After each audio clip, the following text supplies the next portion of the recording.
It's thought there are as many as 111 different types of lie. We all do it, and if we didn't, we wouldn't be human. There can be no whitewash. But what makes some of us more honest than others? I didn't give you 10, I only gave you 5. When we do lie, how can we avoid being caught? I created a new me, a totally new me. And how good are we at spotting lies? I get a 3rd degree from a human lie detector. Are you lying to me right now? No. I think you are lying to me right now. This program uncovers the real truth about lying and challenges much of what we think we know.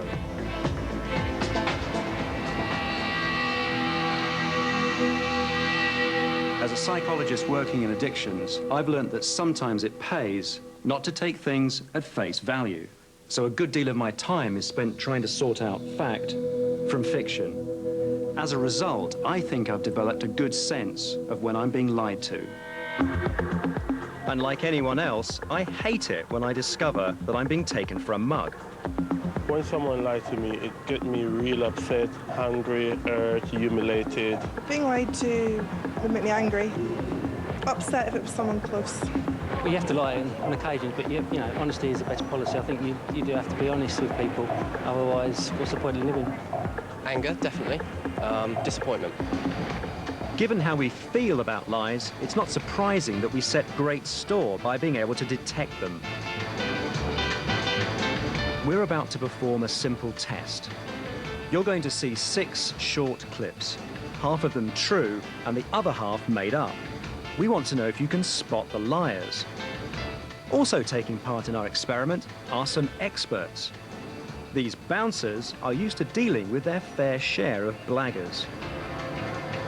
People lie about how drunk they are, age obviously, and that. If there's been a fight and we've had to split it up and that, who started it, you know, what it was over, that sort of thing, and that. And you don't have long to sort of like determine, you know, whether they're who's lying and who's not lying and that. So you've got to be a pretty good judge of character. While the residents of St. Michael's Convent may be known for their honesty, they're also confident that they can spot dishonesty. I think it's an intuition thing. On the telephone, certainly, I do a lot of telephone. You get some other tall stories there. So, can you and our teams spot a tall story when it's staring you in the face? And I began to drill a hole in the wall of my flat. You're just too good to be true. Can't take my eyes on you. My girlfriend and I went to Florida. I wanted to go cage diving with a great white shark. I got my PADI qualification and I was all set, and we went out. And the first time I saw the shark in the water, I couldn't get in. And I thank God During lunch on the second day, a huge yellow car drew up outside the restaurant, and out got Picasso. The motorcyclist hits my car, spins over the bonnet. I go over to the side of the road, and all of a sudden, this enormous hand appears on my shoulder, and I look up, and it's Frank Bruno. And I got locked out of my room on the 6th floor. I was completely naked. And I thought, well, I know what I'll do. I know the hotel pretty well. I'll go down and have a swim. At the moment, I'm trying to become a beauty queen and hopefully become Miss UK. This guy ran past me, knocked me off the curb, and I twisted my ankle really badly and broke my arm, so I spent the rest of the day in hospital and missed my own party. So, how did you do? You can discover who the 3 liars were at the end of the program. If you found the test difficult, you'll be reassured to know that when it comes to spotting lies, we all find it a struggle, even when the stakes are high. For most of the 1990s, this man, an investment consultant from Glasgow, ran an audacious con. Hi, I'm Donald Bickerstaff, president of Bickerstaff Associates. I committed a fraud of $15 million on 75 people right here in San Francisco. Instead of investing his client's money, he was stealing it. For over 8 years, we've been helping people like yourself.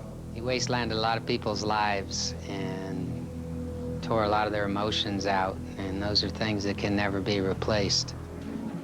Bickerstaff's client parties were legendary for their excess.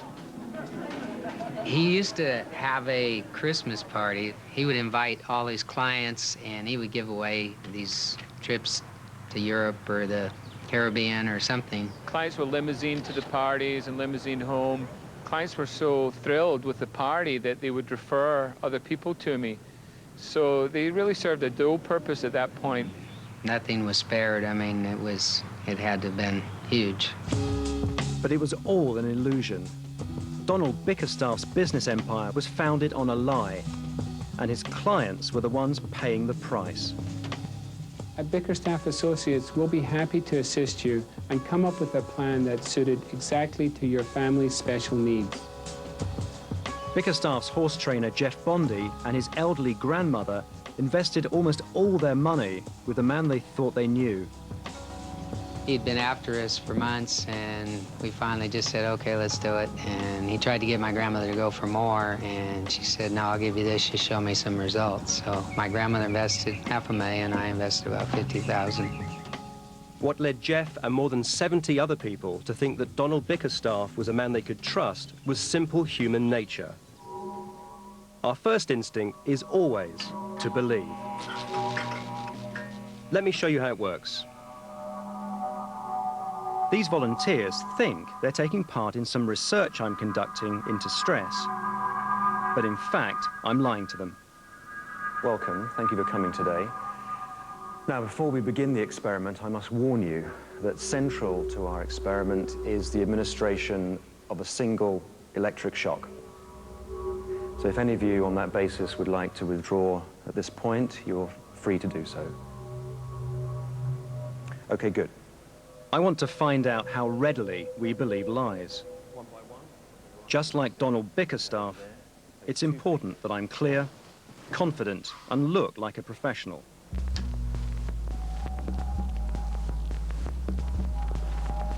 I will now count you into the experiment on my mark. 3, 2, 1. The experiment has now started. From the outset, our volunteers seem nervous. It appears to me as though they believe there's every chance they'll be shocked. Sam, we've just passed the first minute mark. If you could give me, please, a rating of your stress level on a scale from 1 to 10. Maybe a solid 7. What thoughts are going through your mind at this point? It's mainly just expectation of pain. I feel that I've tensed up now. I can feel myself sitting very tense. My heart rate is beginning to go up now. Even our ancient-looking electrical device, in reality a stage prop that wouldn't look out of place in an old episode of Doctor Who, doesn't arouse our volunteers' suspicions. In fact, it seems to be having the opposite effect. The old-looking generator doesn't look that safe. If it feels something, let's say, a bit newer, a bit modern, maybe I wouldn't feel as anxious, but because it seems like an old device. And despite the fact our machine is set to a lethal level, some seem to think a shock could still be on its way. The fact that one of the gauges is set to about 22 amperes, which is slightly worrying. What do you think the chances are now that we will shock you? Steady 5 now, even though I still have in my mind that, you know, looks can be deceiving. I think you might shock me near the end, probably, if you can shock me. Now I've been sitting here trying to think it all through, what my chances would be to get this jolt or not. I'm a little worried right now. Definitely at 7 now, because I still think there's time for me to get a shock. It's like building up to a crescendo. 3, 2, 1. Experiment completed. What this experiment shows is that once we believe in a basic premise, we're hooked in, despite evidence to the contrary. And there's a good reason why. Because we're told the truth more than we're lied to, we take things at face value. Without this bedrock of trust, human society would collapse. But if spotting lies doesn't come naturally to us, what about telling them?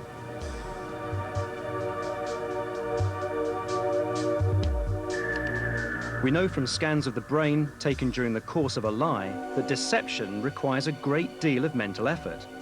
For a very few people, though, it's almost second nature.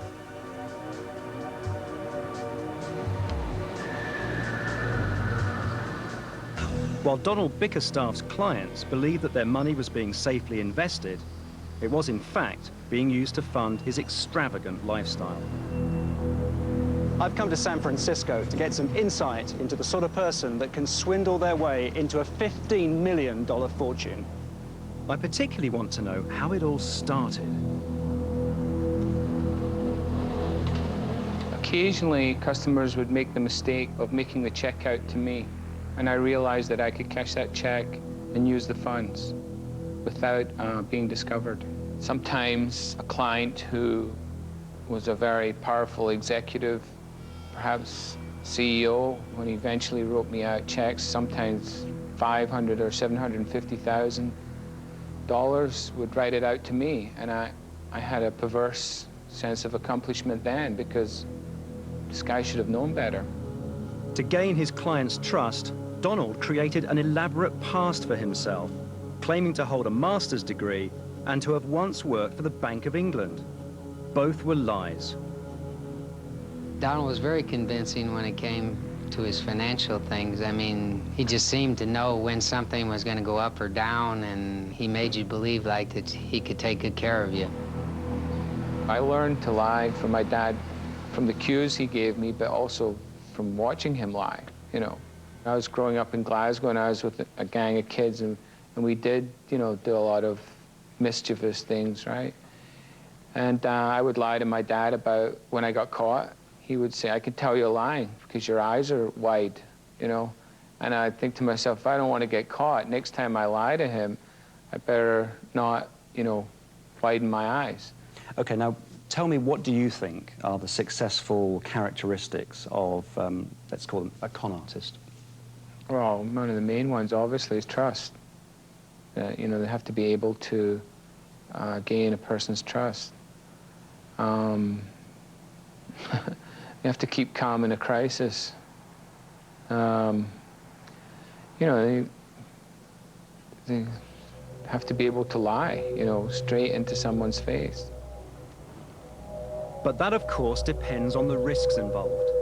Unlike Donald Bickerstaff, most people would balk at the idea of stealing $15 million for fear of being caught. But how many of us are prepared to take money if we think we can get away with it?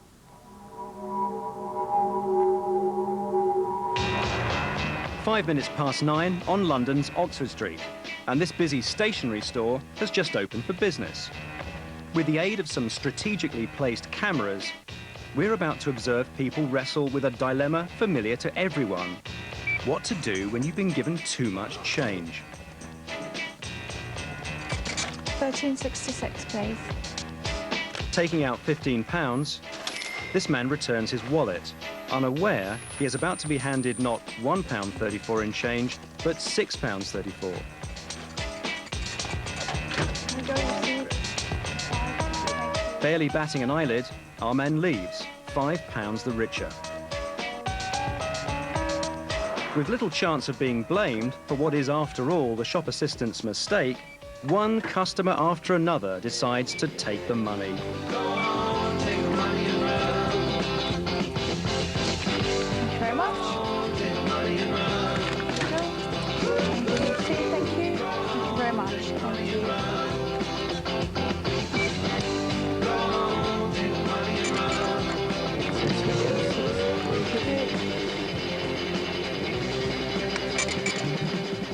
But while a majority of our customers do pocket the extra change, for a significant few, it's a different story.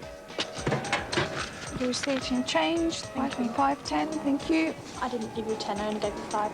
Oh, sorry. No, it's all right. There you go, thank you.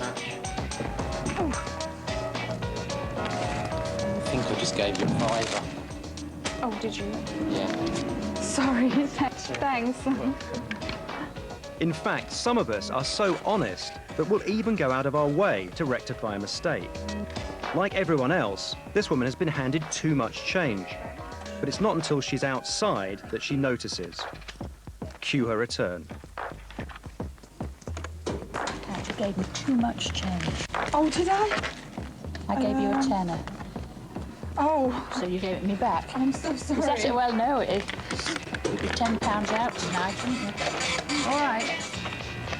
Nice lady. Yeah. So why did some of our shoppers feel compelled to earn up? It's just basically that if I gave someone the wrong change, I'd hope they'd be honest enough to tell me and sort of give it back.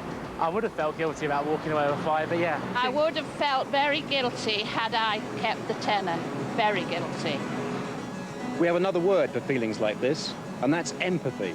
When we empathise with someone, we put ourselves in their shoes, and we imagine how we would feel in their situation. But if empathy is enough to make people think twice about taking a fiver, why are some people happy to steal millions? This simple test is all about reading emotions. I want to know if Donald Bickerstaff is able to pick out the most appropriate words to describe 36 pairs of eyes. Accusing.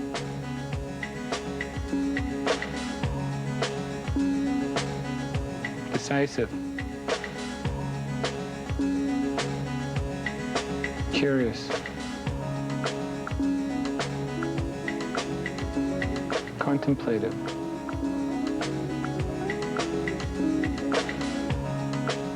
Out of a maximum of 36, Donald scored 29, slightly higher than average. It's not hard, is it, to see through what the test is getting at and give a socially desirable response? And it's another thing to actually act out like that in practice. No, and I've taken those tests before, so in a sense I'm prepared. I think empathy can be manifest in different situations. I mean, you can be very empathic, given where you have to help rescue someone, for example. But in the situation that I was in, it wasn't helpful. I had responsibilities to fulfill, and I had to do what I had to do. And it's this which sets Donald apart. While he can empathize as well as the next person, he can also turn it off at will. But less controllable was Donald's fear. After years of cooking the books, his deception was finally spiraling out of control. On a number of occasions, I was sweating over a photocopier salesperson who was dressed up very nicely. Seemed like he was the FBI come to get me. Donald was eventually found out when one of his clients made a call to the company where they thought their money was invested. Told that no such investment existed, the client rang the FBI, and Donald went into hiding. We were racing horses at Del Mar, and he had never missed a race. His wife attended, her parents did, and she said Donald was busy working, and that made me feel funny. He didn't attend. We called him for the next 2-3 days, and nobody could find him. I looked in the mirror, and I looked at myself, and I said to myself, I can't believe this is happening.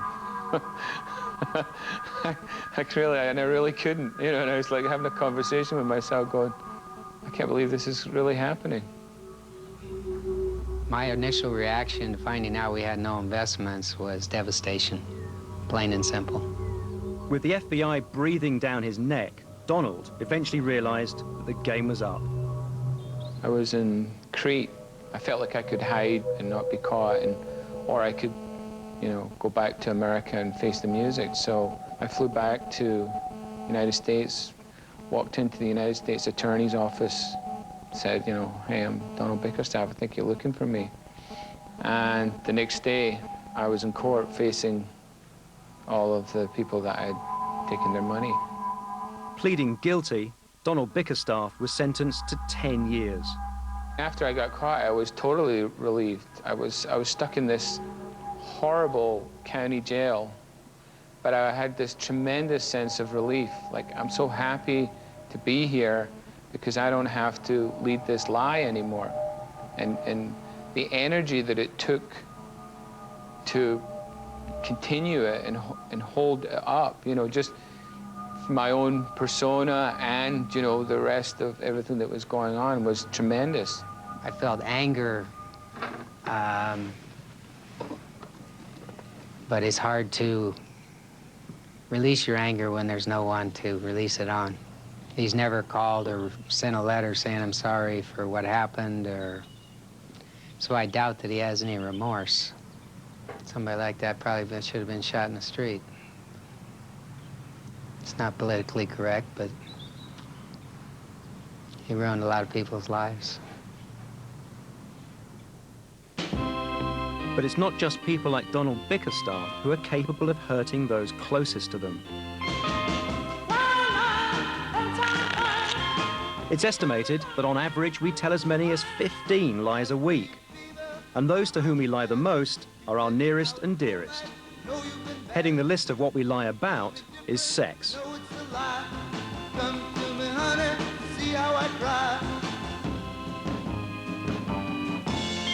Why must you hurt me? Do what you do. Listen here, girl, can't you see I love you? Make a little effort, try to be true.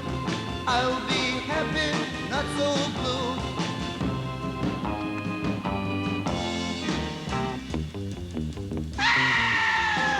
When it comes to lying to our loved ones, we work to a different set of rules. It was an ex-girlfriend, and I was just like two-timing her behind the back. Lying to my ex-wife that I was running and I wasn't. I wasn't in a certain place at a certain time that I should have been. And basically, it was because I was elsewhere, enjoying myself. It would appear that us men have a lot to answer for. But then again, deceit has always been the way of the world.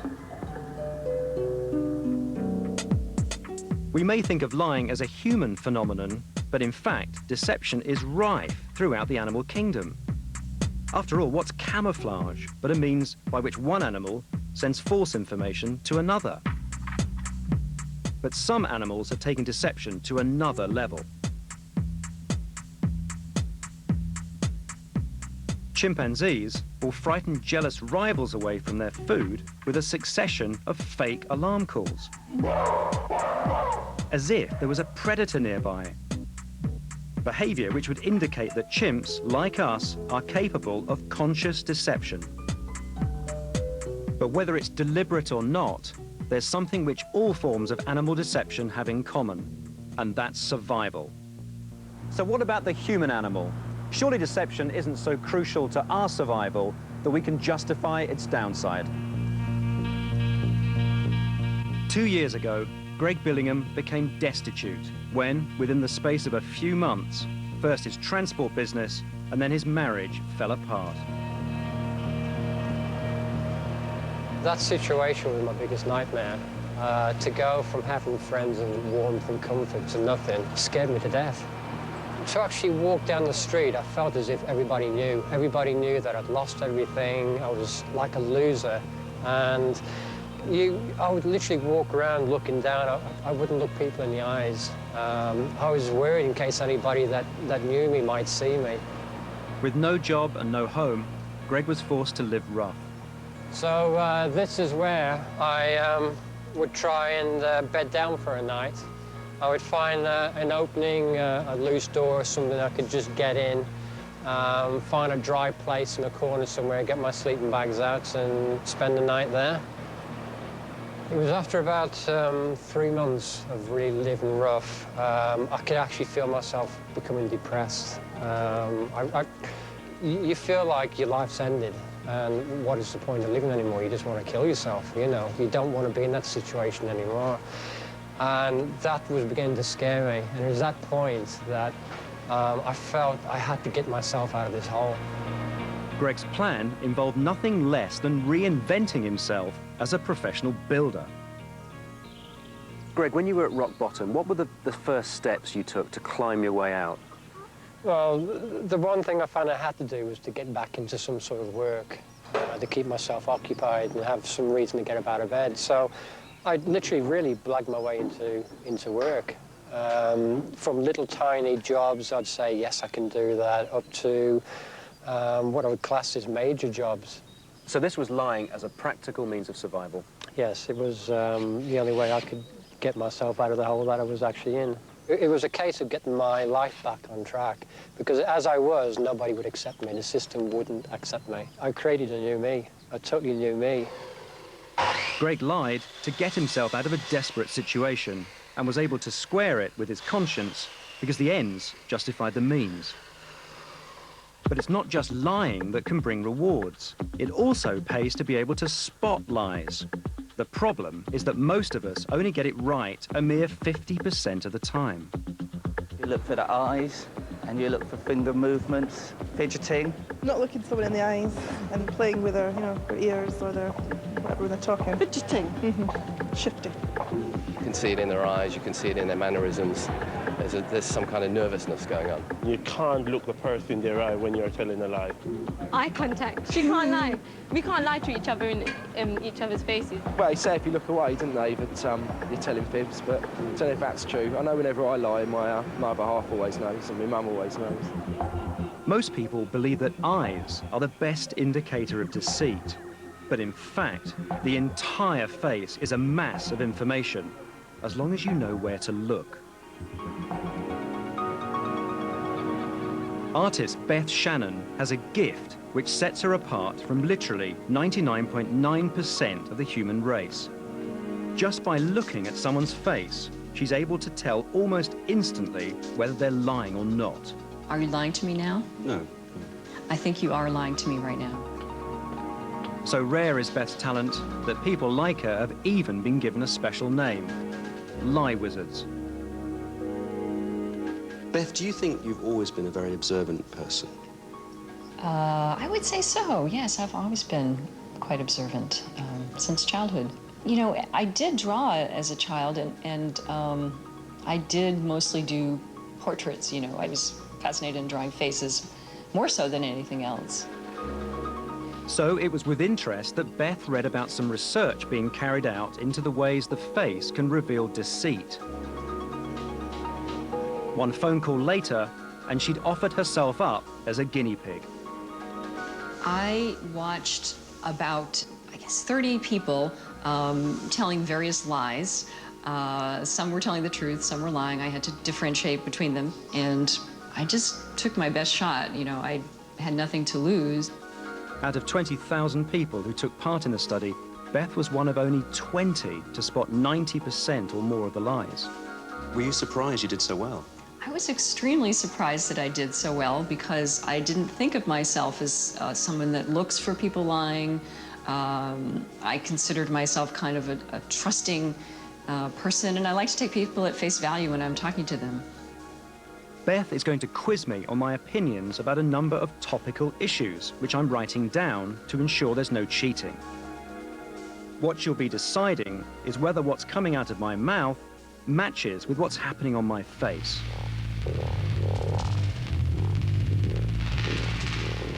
So the first subject that we're going to discuss is whether or not you believe that fox hunting should be banned. So, do you believe that fox hunting should be banned or not in England? I do believe that fox hunting should be banned in the UK. Are you lying to me now? No, I'm telling the truth. I believe you're telling the truth. You're right, I was. So, do you believe that smoking should be or should not be banned in public places? It should be allowed. Are you lying to me right now? No. I think you are lying to me right now. And you're right. You got me. Although Beth's talent comes naturally, it's based on scientific fact. It's been calculated that the human face is capable of 46 separate movements, which when combined reflect the entire range of human emotion. What to you or I is a licking of the lips is in fact movement number 37. A raised eyelid, often a sign of surprise, is number 5, and a simple lip bite, number 32. Most of the time, we are in control of these movements, but every now and then, and particularly when we're under stress, they leak out. It's these involuntary micro-expressions, lasting less than a quarter of a second, that Beth Shannon looks for when searching for evidence of deceit. Beth, now, what I'd like to show you is a video clip that you may be quite familiar with. And what I'd like you to do, if you can, please, is point out to me the examples of micro-expressions that you can see in this clip, and we can stop and freeze frame and go back and go forward at any point to really try and, you know, clarify exactly the sorts of things you're looking for. Should we do it? Yes, let's do it. Okay, great. But I want to say one thing to the American people. I want you to listen to me. I'm going to say this again. I did not have sexual relations with that woman, Miss Lewinsky. I never told anybody to lie, not a single time, never. These allegations are false. Okay. That's the clip. First reactions. I saw several micro-expressions that I thought gave him away during his denial. Okay, let's take it from the top, and you shout out when you see something significant. Oh, okay, stop right there. He's got kind of a bad boy look on his face right there. He's sort of chewing his lip. He looks rather amused to me, like he's getting ready to put one over. He doesn't look nearly as serious as he should be, considering the gravity of the situation. Okay, let's carry on then and see if we can find the next point where you... But I want to say one thing. Okay, stop.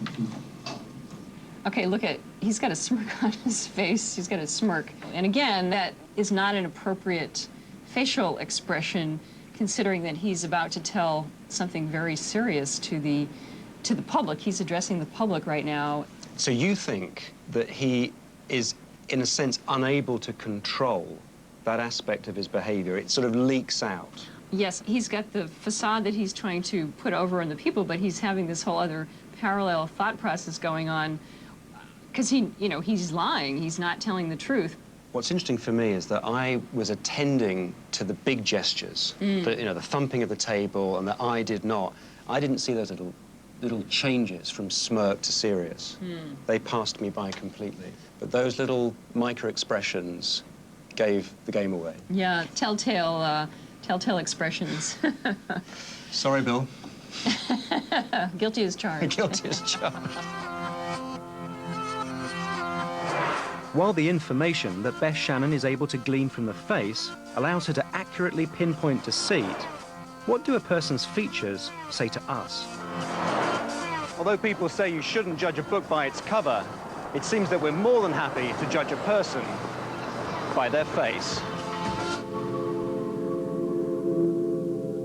The practice of physiognomy, determining someone's character from their facial features, goes back hundreds of years.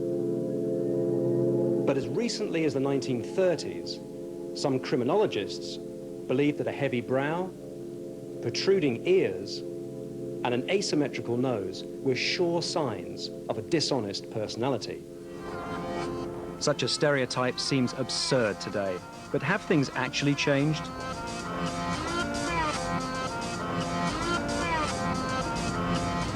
So, I'm from the BBC, we're not selling anything, and I need your opinions about something. Two faces, which is the more trustworthy? Quick choice. Him. Him, why? I don't know. He's not so rough looking. Oh, that one. Why him? Bigger eyes. Bigger eyes. What's it about this face? Softer. So softer Round, face, more rounded. rounder, more soft, more trustworthy. Yeah. He's got a fuller mouth. He's got rather a thin mouth, which shows perhaps a meaner sort of person, and his eyes are slitty. So that's more of a meaner countenance. I would have said so, yeah. Somebody a bit more bad-tempered, perhaps. He looks like a criminal. Why? I don't know. It's just the chiseled jaw and the... I can't explain it. Which is the more trustworthy face? That one. Again, why? Because more rounded features again. That's more pointy. Eyes very funny. Yeah. So there's something about soft, rounded features means more believable, more trustworthy. Yeah. Even though there's no scientific evidence to back it up, the majority of people we stopped instinctively associated more aquiline features with dishonesty, something known as the babyface effect. But our prejudices don't stop there. This face has bigger eyes than this one, so you might think that people would judge it to be the more trustworthy of the two. Which is the more trustworthy? Him. Why? Not sure. What about the difference in skin colour here? Was that influential? Slightly, yes. Yeah. Slightly it did, yes. And what did the skin tone suggested someone who wouldn't be trustworthy? No, not particularly. Not particularly, but I think we would go for that one. Yeah. Because we are more like that one. I know more about this one than I know about that one. You know more about this one than this one. I don't know many black people. I know more. So that's more of a face you know. That's the face I know. That's a stranger's face. That's right. Which is the more trustworthy? This guy. Why this guy? Around the face. Now, what about the obvious? Oh, the colour? Yeah. Did that play a part in your judgment? Not really. Now, look, you're a black guy. Have you ever found that because of your appearance, because of your skin colour, you're regarded as being not trustworthy? Sometimes. Well, how does that make you feel? It doesn't bother me anymore. I got used to that a long time ago. So, whether it's instinct or just that we trust people like ourselves, it seems that when it comes to judging honesty, we're anything but objective. It's little wonder that we've had to turn to technology in our fight against deceit.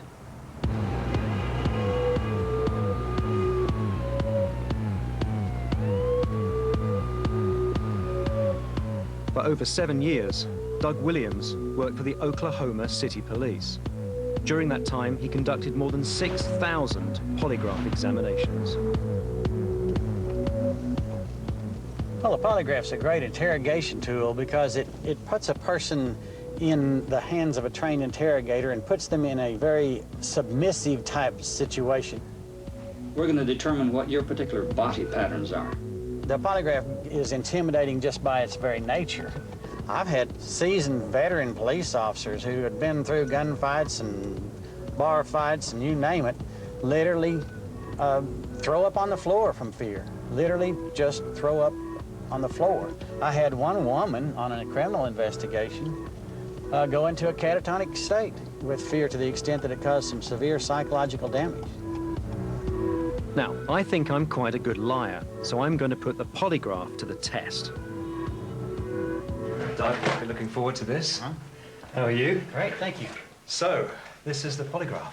That's the machine. It's making me anxious just looking at it. It has that effect, and you'll be even more intimidated when you get all the attachments hooked up to you. But that's part of the power of the polygraph is in the mind of the victims, so to speak. The more nervous you are, the better chances of me determining whether or not you've tried to deceive me. Okay, so how do we put this to the test?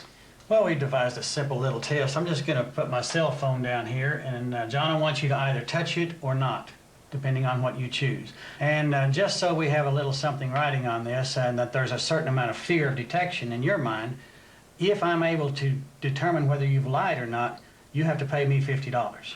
$50. Okay, let's go for it. All right, John, well, I'm going to turn my back, and you choose whether to touch the phone or whether not to.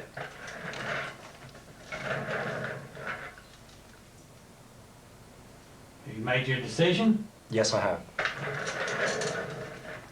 Are you ready? Yes, I am.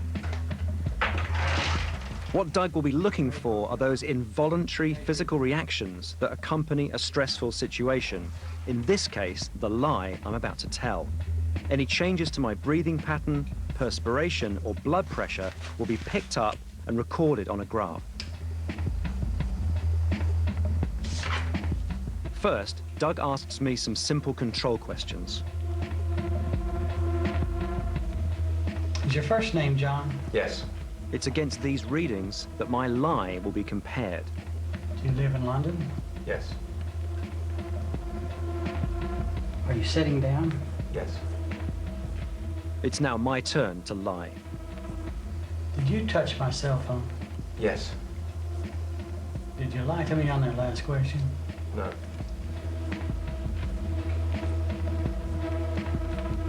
The test is over. Just keep still. So, did Doug and the polygraph catch me out? Okay, John, anybody can see, I mean, even from a distance, you can see that you're not as good a liar or as good at controlling your reactions as you might have thought, because when we came down to the point at issue, the two very relevant questions, did you touch my cell phone, and did you lie to me on that last question? You exhibited a very dramatic and sustained response. So that's the point where I said I did touch your phone there. And the question here I was asked, did you touch my cell phone? And you said yes, and then had a big reaction. And then the next question, did you lie to me on that last question, no, and then even more sustained and more marked reaction. So based on this polygraph chart and based on your physiological reactions, it's my opinion that you have lied, and it's going to cost you $50. 50 it is, I guess. Although the polygraph proved to be more than a match for me, Doug believes it has a major flaw. The problem with the polygraph is it isn't always true. About 50% of the time, nervousness does in fact indicate deception, but unfortunately, 50% of the time it doesn't. Embarrassment, nervousness, fear can cause you to have a reaction that would indicate deception even though you're perfectly truthful. And just as the polygraph can sometimes condemn the innocent, so it can also exonerate the guilty. In 2003, America's most prolific serial killer, Gary Ridgway, was convicted of 48 counts of murder. Most of his victims, all young women, had been strangled in a 2-year killing spree. But Ridgway had first been a suspect as early as 1987, when he was asked to undertake a polygraph test. Ridgway passed and was allowed to walk free, only to continue killing. Not only does Doug believe the polygraph's flawed, he can prove it. I had a friend of mine come in once when I was on the police force, and he was a detective, and he said, you know, Doug, he said, knowing as much as you know about the polygraph, would it be possible for you to beat it? And so I thought, well, I wonder. After he had left, I hooked myself up to the polygraph and set myself down and tightened up my anal sphincter muscle like I was trying to stop a bowel movement, and lo and behold, I cranked out about a 100-point blood pressure increase just like that. So you're telling me that a simple butt clench is sufficient to sort of throw you off? Basically what it is, the anal sphincter muscle is surrounded by the largest arteries in the body, and it's like a garden hose. You tighten up around that garden hose and you cause an increase in blood pressure. But if I'd known that before, I could have saved myself $50. Could have saved $50. Given the polygraph's shortcomings, scientists have been experimenting with other technologies. Brain scans, voice patterns, even thermal signatures have all been employed in the search for that holy grail of lie detection, 100% reliability. But as yet, that goal still remains some way off. But is this always a cause for concern? This art gallery in the heart of Mayfair is the venue for a little social experiment. Standing in pride of place is a painting that's totally unique. Not because it's that valuable, but because it was created by a rhinoceros.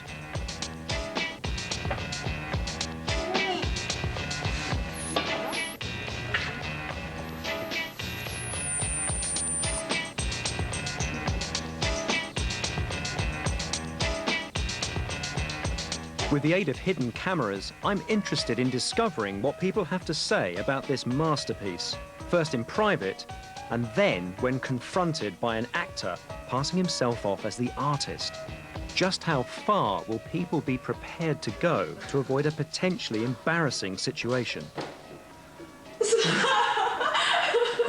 Okay. I think I could do better than that.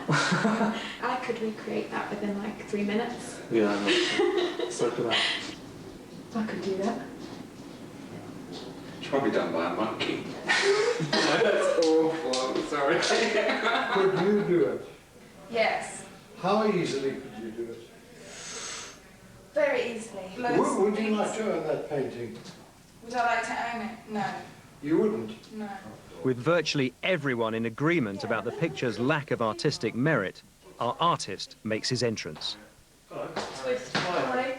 You okay, well, why? Yeah. We're just looking I'm at it. looking at the corners of the... Can I tell you a little bit about it?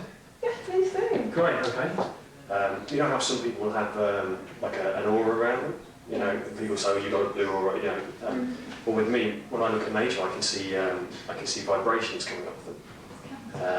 Almost like a colour, a sound. I paint out in the sun a lot, out in, so I like to spend a lot of time out in the country, and I've even used to mix my paints just the water from the river that I might be sitting next to. But what I created this effect with these strokes is there was a dead bird on the floor, and I just pulled a couple of feathers from one of its wings and brushed it out. I thought that was a nice touch. Does it have a name?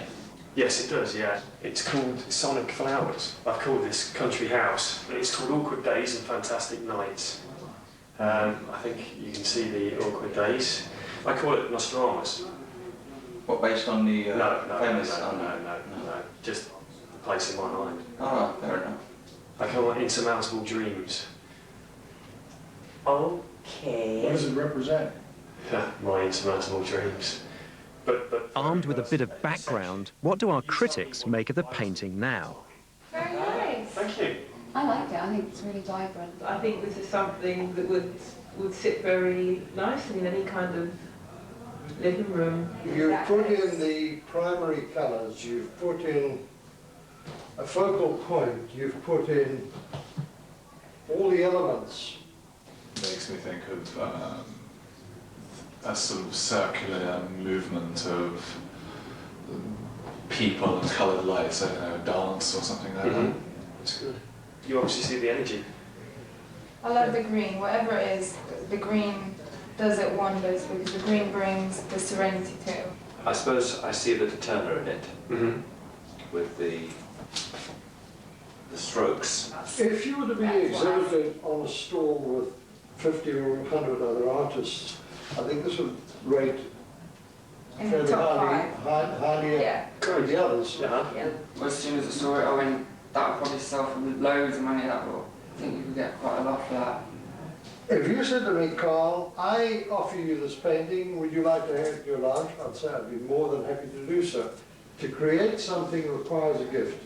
Thank you for the effort, Paul. Oh no, thank you. Because a lot of people, they feel things, they don't go to the effort to share the feeling. Communication is the key to life. Absolutely.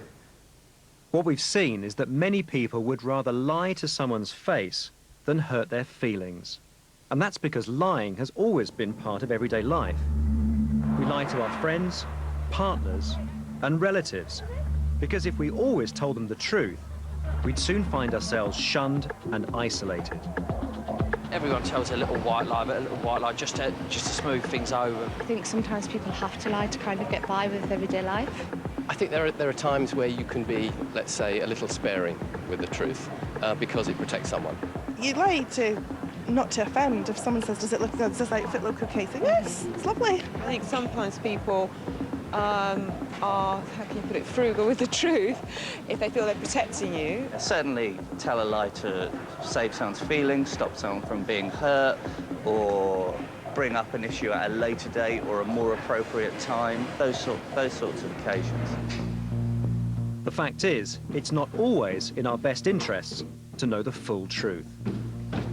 Once Greg Billingham found that people were prepared to believe he was a professional builder, despite being a complete novice, he began to spread his wings. Did you find that the need to tell lies spilt over into other aspects of your life? Yes, I did, yes. I found, you know, as I, if you like, bragged more about different jobs and succeeded, I realized that you could sort of paint a picture of yourself well, really any way you wanted to, really. I found the way you dressed, the way you held yourself, the way you might walk into a certain club where, you know, they want selected clientele going in, I could get in. And I could be whatever person I wanted to be, depending on the person I was talking to. And I found that it works, it does work. 2 years on, and there's one lie Greg has still not owned up to. Since the day they met, his girlfriend Diana has been under the impression that Greg is 37, when in truth, he's 47, some 20 years older than her. This is the one lie that I've kept from Diana, and you know, it's reached a time now where I really need to tell her. I need to be honest with her, and hopefully she'll accept it and accept me for who I am, and we'll carry on as normal. There is one thing that I have actually kept from you. When I first met you, I had a bad time and I decided to rewind my life and restart. I think I've said that to you, rewind and start it all over again. But what I did lie about was my age. I'm just a little bit older than I led you to believe. So it's So how much it's is a not little just the stress and the weather and everything that's made me look a bit older. Okay, so I'm actually 10 years older than I really am. I don't believe it. It was just that I suppose that line in my life that I kept away and just lived and lived. And sometimes I think I convinced myself I was 37. So you're 5 years younger than my mom. Oh God, what am I telling my parents? And I'm sorry. I am really, really sorry. I hope you can forgive me. I'm a bit mad at you. I know you will be. Is there anything else you haven't told me, or is No, that the you only can thing? check with anything else. That's the only lie. If you, I don't feel worried about you checking it anything else, you know, because everything else is the truth. The truth is hurtful in the sense that I feel he didn't trust me enough to tell me. That's the only reason, I think. And I feel he betrayed me.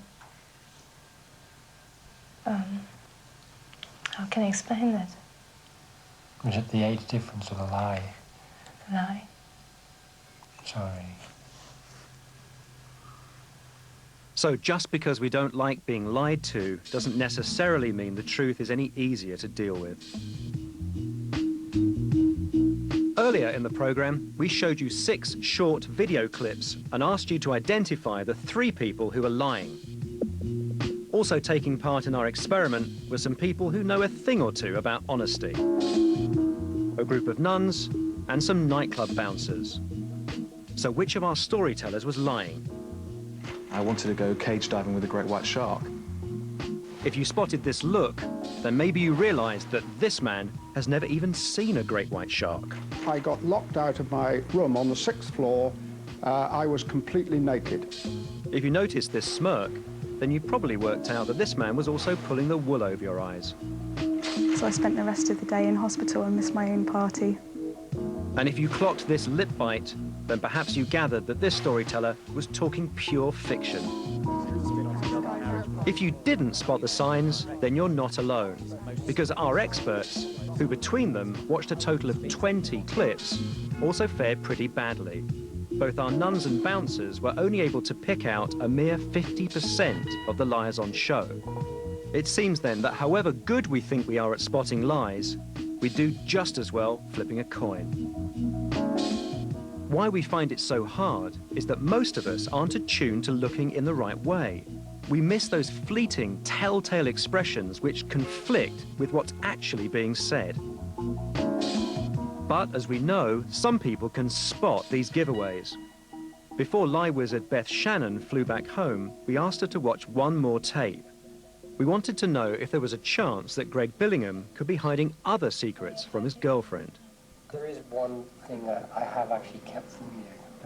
I'm actually 10 years older than I really am. I don't believe it. Is there anything else you haven't told me, or No, is that the you only can thing? check with anything else. That's the only lie. If you, I don't feel worried about you checking it anything else, you know, because everything else is the truth. Okay, what do you make of that? I think at the end he is hiding something. I can't say how serious it is. So there are more hidden truths, you think? I think so. I think so. It's hard for me to tell how serious those transgressions are, but I believe there are things that he's holding back from his girlfriend.